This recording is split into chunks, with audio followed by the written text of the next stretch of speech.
Hey boys and girls, today we're going to read a story called Miss Rumphius, and the story and pictures are by Barbara Cooney.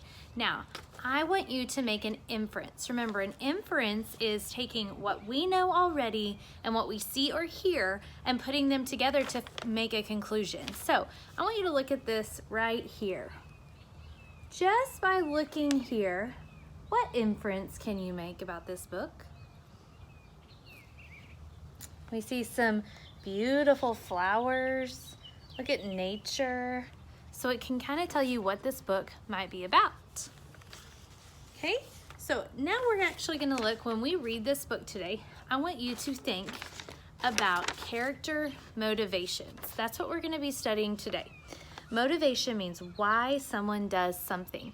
So I want you to think, as we read this story, the main character's name, which rightfully so, is Miss Rumphius. And so we're going to be looking at what are Miss Rumphius's motivations and who motivates her to do those things. So as we're reading, be thinking about character motivation. What Miss Rumphius motivations, what are her motivations, and then who is helping her to be motivated to do those things. Okay? Also, when we are reading this book today, if you hear one of those vocab words that you did the day before, I want you to give a big thumbs up when you hear those words, all right? So we are going to get started and read the story, Miss Rumphius. I'm reading outside today because this book has a lot of nature in it, and if you can hear all the birds chirping behind me, it's beautiful today. Okay. The lupine lady lives in a small house overlooking the sea. In between the rocks around her house grow blue and purple and rose-colored flowers. The lupine lady is little and old, but she has not always been that way. I know. She is my great aunt, and she told me so. Once upon a time, she was a little girl named Alice, who lived in a big city by the sea. From the front stoop, she could see the wharves and the bristling mast of tall ships. Many years ago, her grandfather had come to America on a large sailing ship. What a beautiful place. Now, he worked in the shop at the bottom of the house, making figureheads for the prows of ships and carving Indians out of wood to put in front of his cigar stores. For Alice's grandfather was an artist. He painted pictures, too, of sailing ships and places across the sea. When he was very busy, Alice helped him put in the skies. So if you see over here, so her grandfather was an artist, and this is her, Alice, painting a picture. So we know already that this story is about Alice, who I'm assuming is Miss Rumphius. We'll find out. But it's not told by her, it's told by her great niece. In the evening, Alice sat on her grandfather's knee and listened to his stories of faraway places. When he had finished, Alice would say, "When I grow up, I too will go to faraway places. And when I grow old, I too will live beside the sea." "That is all very well, little Alice," said her grandfather, "but there is a third thing you must do." "What is that?" asked Alice. "You must do something to make the world more beautiful," said her grandfather. "All right," said Alice, but she did not know what that could be. In the meantime, Alice got up and washed her face and ate porridge for breakfast. She went to school and came home and did her homework, and pretty soon she had grown up. So far, somebody is motivating Alice to do something. Who is that somebody? Go ahead and tell whoever you're with. Who is motivating Alice to do something? Then my great aunt Alice, out to do the 3 things she had told her grandfather she was going to do. She left home and went to live in another city far from the sea and the salt air. There she worked in a library, dusting books and keeping them from getting mixed up, and helping people find the ones they wanted. Some of the books told her about faraway places. People called her Miss Rumphius now. So instead of Alice, now she's called Miss Rumphius. Sometimes she went to the conservatory in the middle of the park. When she stepped inside on a wintry day, the warm, moist air wrapped itself around her, and the sweet smell of jasmine filled her nose. "This is almost like a tropical isle," said Miss Rumphius, "but not quite." Almost. So Miss Rumphius went to a real tropical island where people kept cockatoos and monkeys as pets. She walked on long beaches, picking up beautiful shells. One day, she met the Bapa Raja, king of the fishing village. "You must be tired," he said. "Come into my house and rest." So Miss Rumphius went in and met Bapa Raja's wife. Then Bapa Raja himself fetched a green coconut and cut a slice off the top so that Miss Rumphius could drink the coconut water inside. Before she left, Bapa Raja gave her a beautiful mother-of-pearl shell on which she had painted a bird of paradise and the words, "You will always remain in my heart." "You will always remain in mine too," said Miss Rumphius. Doesn't that look like a beautiful place to be? You can just imagine we're there now. My great-aunt, Miss Alice Rumphius, climbed tall mountains where the snow never melted. She went through jungles and across deserts. She saw lions playing and kangaroos jumping, and everywhere she made friends she would never forget. Finally, she came to the land of the lotus eaters, and there, getting off a camel, she hurt her back. Ouch. "What a foolish thing to do," said Miss Rumphius. "Well, I have certainly seen faraway places. Maybe it's time to find a place by the sea." And it was, and she did. From the porch of her new house, Miss Rumphius watched the sun come up. She watched it cross the heavens and sparkle on the water, and she saw it set in the glory in the evening. She started a little garden among the rocks that surrounded her house, and she planted a few flower seeds in the stony ground. Miss Rumphius was almost perfectly happy. I wonder what can make her perfectly happy. What do you think?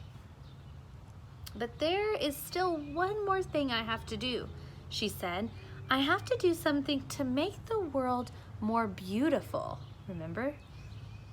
"But what? The world already is pretty nice," she thought, looking out over the ocean. Well, her view sure is beautiful. What do you think, by looking at the cover, remember we made an inference, what do you think that she's going to do to make it more beautiful?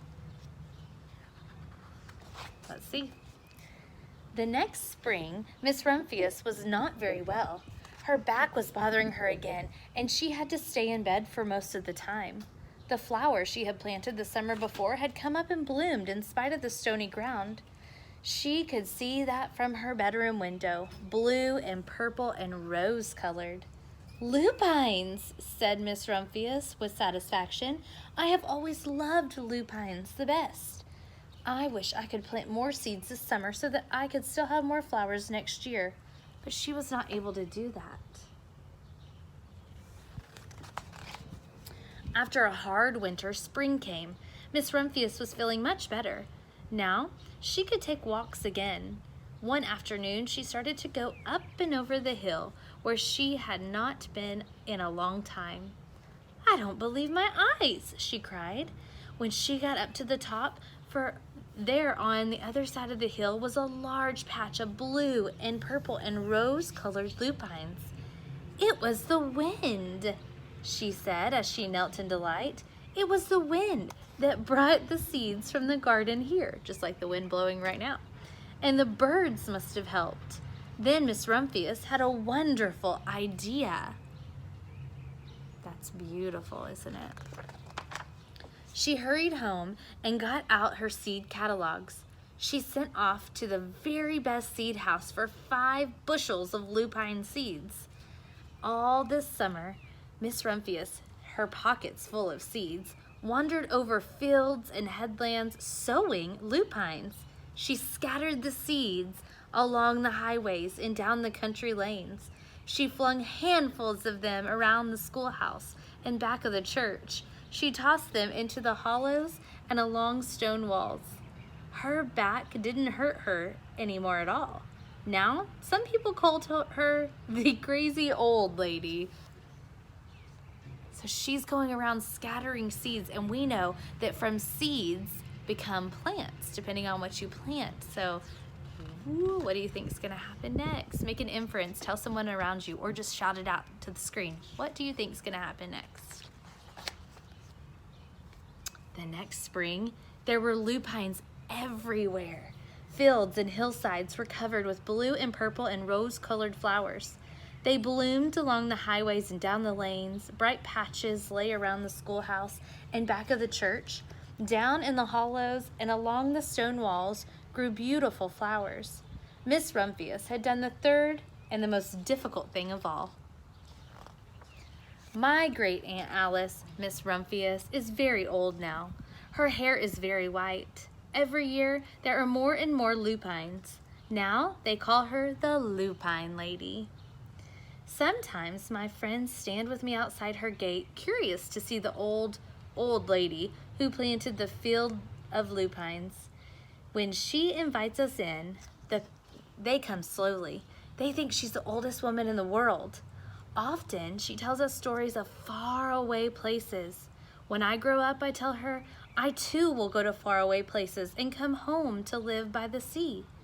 That is all very well, little Alice, says my aunt, but there is a third thing you must do.